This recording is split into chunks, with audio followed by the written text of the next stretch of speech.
ए दुकान खुली है छेती करी यार दसा दा धनिया दे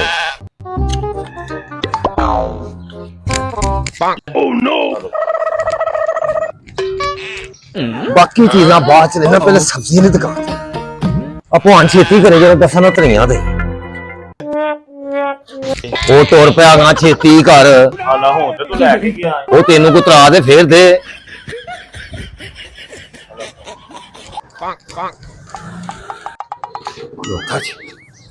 भगवान सारे काम छड़ चलो दहां दा धनिया दे वो सफाई बाद च कर लियो पहलो धनिया दे अगा तुर पै नैसा जा खलो ही गया है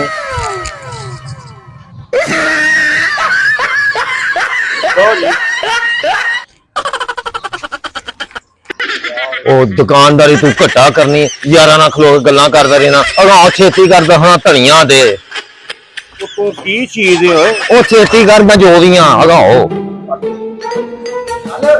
तू एक गल ते दस पा कुछ ए इन्ना धनिया करना की आ